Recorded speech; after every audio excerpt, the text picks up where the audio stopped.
மதுரை முத்து அவர்களை பேரன்போடு நமது பலத்த கைதட்டலோடு அழைக்கிறோம்.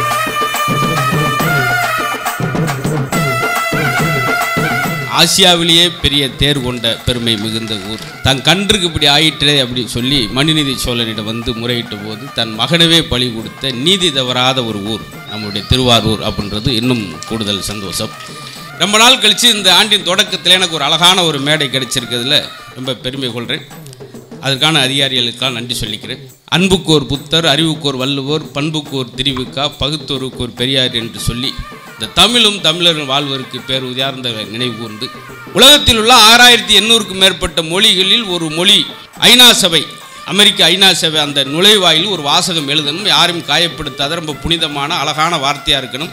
உலகில் உள்ள 6800க்கும் மேற்பட்ட மொழிகளில் எந்த மொழிகள் அந்த வாசகம் இருக்கணும், ஒரே வார்த்தையில் இருக்கணும், எல்லாருக்கும் பிடிச்ச மாதிரி இருக்கணும் அப்படின்னு சொல்லி நிறைவாக தேர்ந்தெடுத்து என்ன எழுதுனாங்க தெரியுமா? ஐநா சபையில் யாதும் ஊரே யாவரும் கேளி என்று சொல்லி கவிஞன் பூங்குன்றனார் வாசகம் வந்தால் அங்கே அலங்கரிச்சு. துப்பாக்கியிலிருந்து வெளிப்படும் தோட்டாவினுடைய வீரியத்தை விட கம்பீரத்தை விட புத்தகத்திலிருந்து வெளிவரும் வார்த்தைக்கு கம்பீரம் அதிகம், வீரியம் அதிகம் சொல்லி மார்ட்டின் லூதர் கிங் சொல்ற. இந்த பசங்களுக்கு எப்போ கைபேசி வந்துச்சோ வாசிக்கிற திறனே போச்சு. புத்தக ஆசை, புத்தகத்தில் படிக்கிற எல்லாமே வாட்ஸ்அப்பில் பார்க்குறோம், புத்தகத்தில் தான். அதற்கு காரணம் அந்த வாசிப்பு இருந்தனால தான் இன்றைக்கி அதே இடத்துக்கு ஒரு சிறப்பு வந்து நீங்கள் அழைச்சிருக்கீங்கன்னா அதுதான். நான் ஒரு குக்கிராம், தம்பி செந்தில் இருக்கார் தெரியும், நாங்கள் 2 பேரும் ஒரே ஸ்கூலில் படித்தது. குக்கிராமம் அந்த ஊரில் மின்சார வசதி போக்குவரத்து வசதியே இல்லாத கிராமம். அதுக்கு தான் ஒரு இன்ஸ்பெக்டிங்காக இருக்கட்டும், மாணவருக்கு ஒரு முன் உதாரணமாக இருக்கட்டும்னு தான் இந்த மேடைக்கு அழைச்சிருக்காங்க. அதனால் மாணவர்கள்லாம் பார்க்குறவங்களுக்கு நம்ம கிராம பகுதியிலேருந்து போய் ஜெயிக்க முடியுமா அப்படின்றவங்களுக்குலாம் இதுவே ஒரு பெரிய உதாரணம். நிறையா விஷயங்களை முன்னோர்கள் சொல்லி வச்சுருக்காங்க. அதை இன்றைய இளைய தலைமுறை மாற்றிட்டாங்க. நல்ல பாருங்கள் சார், பழமொழியை மாற்றிட்டேன் பார்த்தீங்களா? கழுதைக்கு தெரியுமா கற்பூர வாசனை, யாராவது தப்பாக சொல்லிட்டா கழுதைக்கு தெரியுமா கற்பூர வாசனை. அது அந்த கழுதையை சொன்னது. கழு என்கிற ஒரு புல், அதை வளைச்சி தைக்கிறப்ப அதுலேருந்து ஒரு கற்பூர வாசனை வரும். அதுதான் கழு தைக்கும் பொழுது கற்பூர வாசனை வரும்னு சொன்னதை நம்மால் கழுதையை சேர்த்துட்டேன். சட்டியில் இருந்தால் தான் அகப்பில் ஒன்று வெறும் சட்டி கரெக்டு.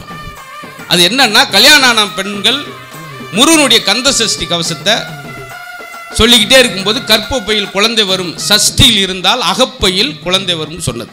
இந்த இளைய தலைமுறைக்காக நாம் படித்த ரொம்ப அழகான ஒரு விஷயம், அதையும் நாங்கள் சொல்லணும். ரொம்ப கிராம பகுதியில் தான் பையன் தன்னை மாதிரி இருக்கக்கூடாது, ஆங்கிலத்தில் பேசணும் அப்படின்னு ஒரு அப்பா விரும்புவார். தன்னை மாதிரி வேட்டி சட்டை கிடக்கூடாது, பேண்ட் சட்டை போடணும்னு சொல்லி ஒரு ஆசைப்படுவார். அப்படி கடனை ஒன்று வாங்கி படிக்க வச்சு தன்னுடைய பையனை ஒரு வெளிநாட்டுக்கு அனுப்பிச்சு வச்சார். இது ஐயா தமிழறிவிமணி ஐயா புக்கிலேருந்து ஒரு தகவல் படித்தது எனக்கு பிடிச்சது உங்களுக்கு சொல்கிறேன். அதனால் வாசிப்பு நேசிப்பு, நான் வாசித்து நேசித்ததை உங்களுக்கு கொடுக்குறேன். அப்படி கடனை ஒன்று படிக்க வச்சு வெளிநாட்டுக்கு அனுப்பினார். வெளிநாட்டுக்கு போன தன் பையன்ட்டு இருந்து அப்பாவுக்கு எந்த பதில் வரல, கடிதம் வரல.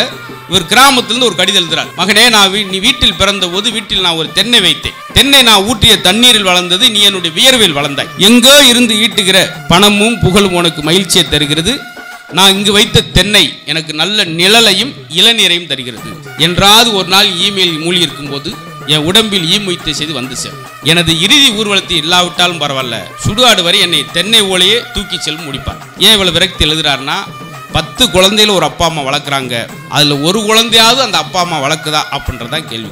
இது நான் வாசிச்சில் பிடிச்சி. இப்போ இதெல்லாம் படிக்கிற போது என்னை ஒழுங்குபடுத்துது சில வாசகங்கள்.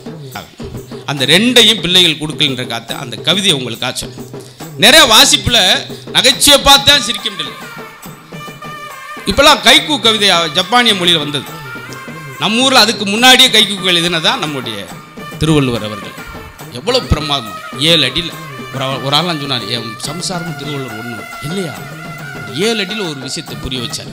இப்போ ஒரே அடியில் என்னை புரிய வச்சாலே சப்பு